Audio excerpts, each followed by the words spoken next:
I was called out to Black Hollow Reserve on a Tuesday. Not that the day mattered. No one visited since the trail closures 5 years ago. Landslide risk, they said, though the trees looked perfectly still when I arrived.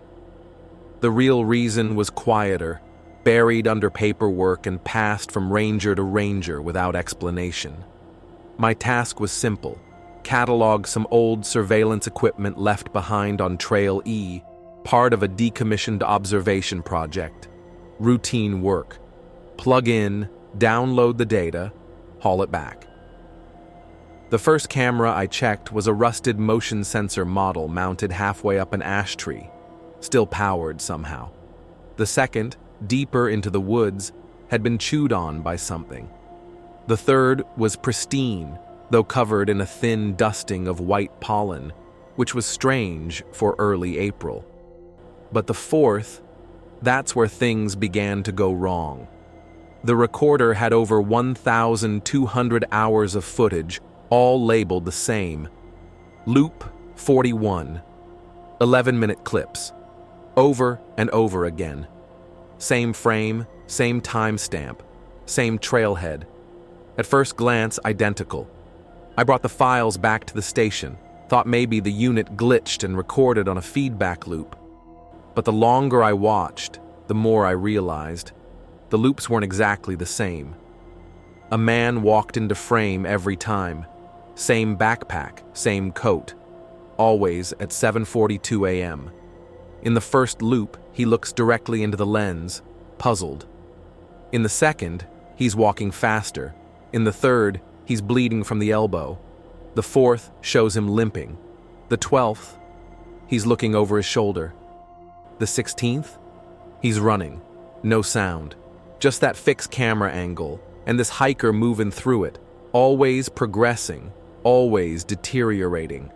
By loop 31, his coat is torn. Loop 44, he's barefoot.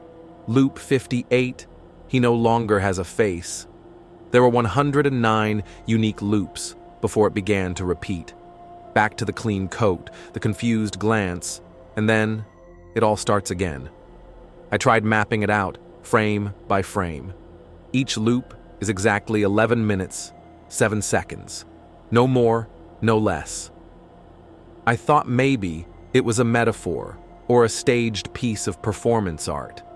But when I traced the ranger logs for that trailhead, I found something that didn't sit right. April 3rd, 2019.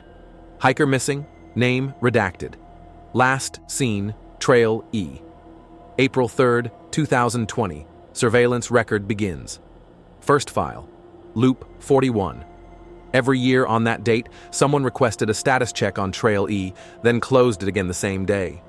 No follow-ups, no escalation, just ignored.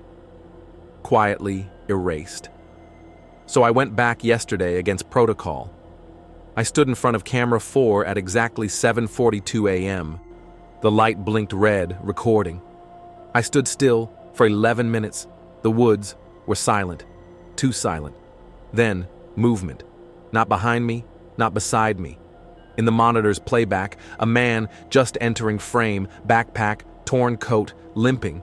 His face was wrong. Like something blurred in a photo too many times. And when I blinked, he was closer. Each frame, closer. But I hadn't seen anyone there that day. Not with my own eyes. I deleted the footage, or at least I tried to. But this morning when I turned on the station console, there it was again. Loop 41. New file. Timestamp 7:42 a.m. And now the man is standing still. Right at the edge of the frame, staring directly at the camera. No coat, no backpack. Just skin. Pale and tight, like it had been stretched to fit. And I swear, this morning, I woke up with white pollen on my pillow. Who is the man in the loop?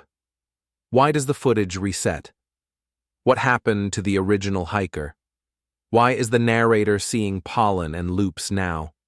Pause now, if you're not ready. because the answer will be provided in. The man in the footage is the original hiker, trapped in a time loop caused by an unknown forest anomaly at 7:42 a.m. each April 3rd. The surveillance equipment isn't just recording time, it's trapping it, segmenting reality into 11-minute loops.